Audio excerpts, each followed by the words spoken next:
grab some Milwaukee tools. I mean, let's face it, I don't even record half the Milwaukee tools that we pick up because we pick up so many. Let's see if we can get this volume to...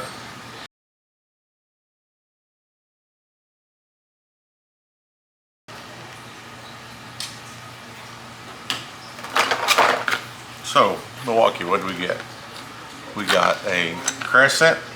I don't really know how I like the cutouts. It doesn't feel, I don't know. These, which they talk about you being able to knock out the electrical conduit plug and to be able to scrape it and stuff. I don't know, a little bit silly. They're overreaching on that one. I think they're pretty good tools. They kind of remind me of the bead blast or whatever they're using, the shot blast, like some of the nips or something like that I've seen. I think that one had more of a weird cam feature here, but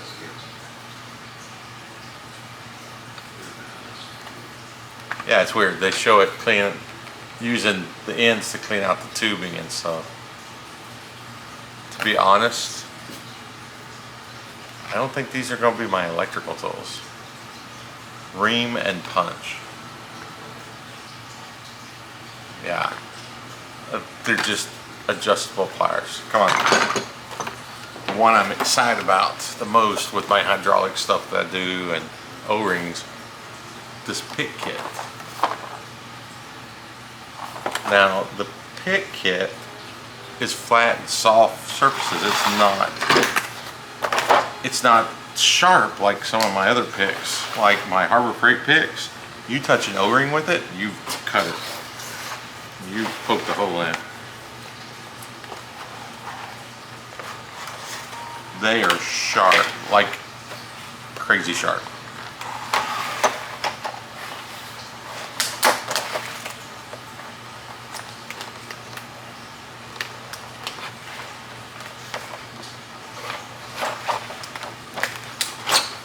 Too bad they don't come out with this kit like this, but in a pack out. I would have bought the pack out instead. If you get a pack out kit with, I don't even care if it's a hard plastic insert. Oh, this tray's different.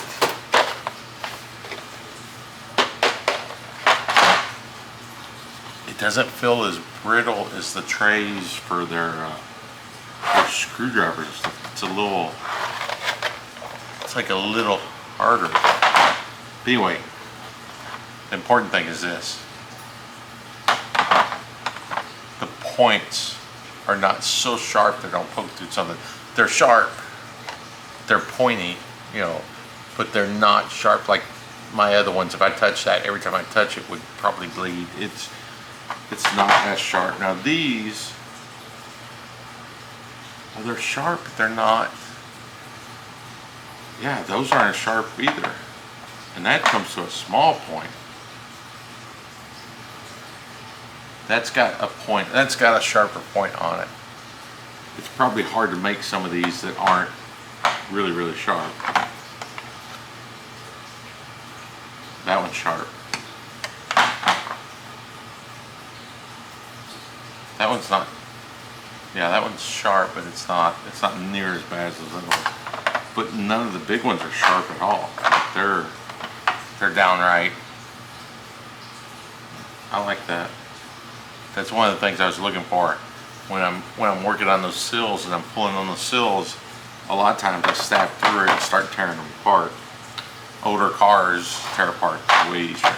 So that right there, I like that. Out of everything I got, this is the one that I like. These other two, this one I picked up for somebody else asked me to pick it up, but I picked them up.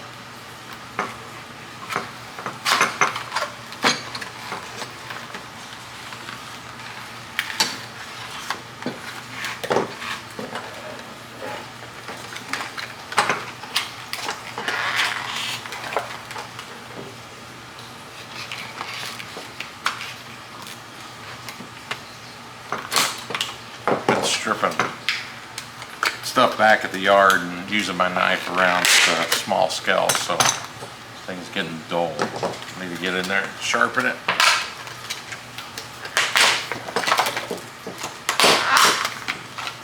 Alright. They're fine for a pair of adjustable pliers to be able to get in and do stuff. These right here, to be honest, they're not. A set by itself, one of these by itself, I'd never buy. They say for when you knock out your plugs on your receptacle stuff, be able to clean it, round it over. They're saying it, I'm not. I think it's kind of, to me, I get the clines that on this end are sharp and hard, and I use those to knock it out and clean it. These, I just don't think I'll ever be using these around my electrical. It's not like I use them a lot for electrical. Now this one I'd actually use, and here's the funny thing, I end up using it like this. You're not supposed to, trying to get, you know, around a filter that's about that big, and I'm just barely able to get it off. Seem to always get it off with those. But what happens is I work on a four-wheeler that has a smaller filter than my filter wrench to get it off. The other thing is this. Very, very mixed thoughts about it. I don't like the handle. I feel like this coating makes me think it's cheap. It's probably not. It's probably a great coating. I'm sure Milwaukee spent a lot of money doing it. Lifetime warranty, we like that.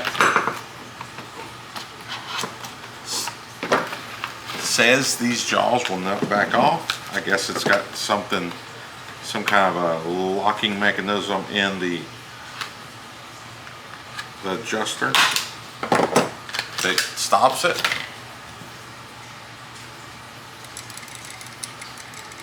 Usually if you sit there and do this long enough, you get some movement. The only way I know to figure if it does or doesn't is put it on something, tighten it. I can hear movement. The question is it changing the size of it?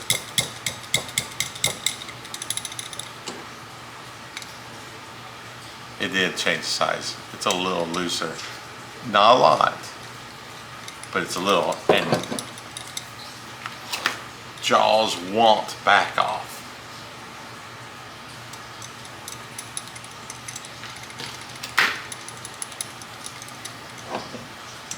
Now whether it means, yeah, see, it's getting looser and looser. It was real hard to move it in. Now it's, you can move, there's a lot of slack in there. So whether or not they're talking about while you're using it and keeping pressure on it or what, but it feels just like a normal. And the pitch of the cut looks normal. It doesn't look like there's anything spectacular to the cut. The cut's not too different here either, so those cuts look about the same.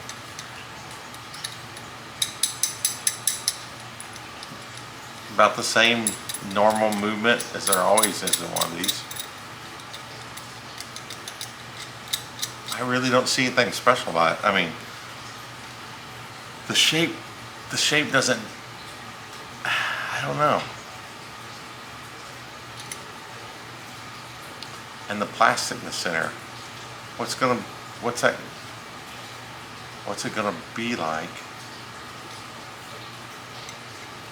in a few months? Is this gonna be black and nasty, and you go to clean your tool, is that gonna wear off?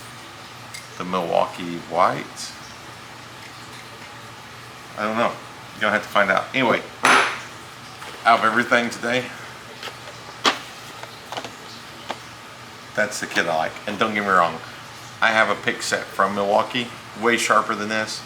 The one from Harbor Freight, way, way, way sharper than this. And I've bent them, like every time I use them, the Harbor Freight, I bend them. I think I'm gonna go back and get their Icon line, give them a try. I have a couple different shops that I'm working in all the time, so for me to have more than one set tool is not a big deal. And if it makes my job easier, then it's always well worth it. A lot of people say, did you really need a pick set that has all that in it? Can you got away with 2 picks, a straight and the 90 and maybe a curve, 3 picks?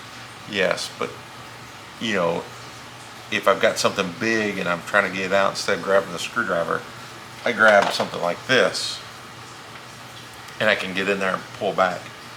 These curves right here, these angles, are usually just what I need. You know, get under a sill and be able to pry back on it.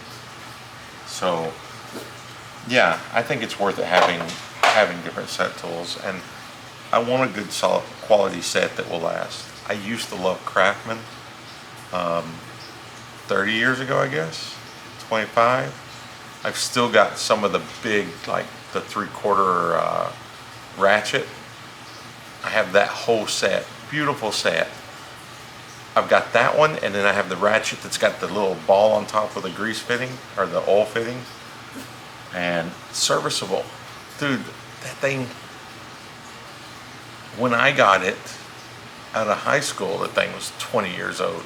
It's still around, never had any problems with it. So we used to make great tools here. We've gotten to the point where we ship them off to China. Imagine everything here's, you know, in another country. I know Milwaukee's coming over here for some.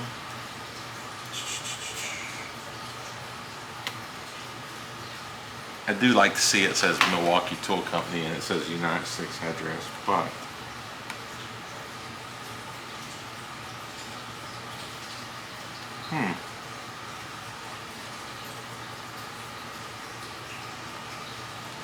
engineered by Milwaukee Tools, made in China. So, made in China.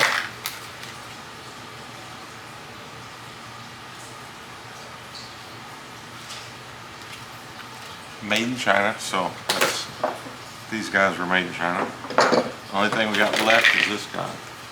Please say this one's not made here, because I don't like it. Taiwan. Actually, it's made in Taiwan. That changes my opinion of it a little. It might be better, but until I get out there and work with it, I really don't know. I don't know. Not sure why that's holes necessary. I don't know. We'll try it. Thanks for watching. I will quit rambling on.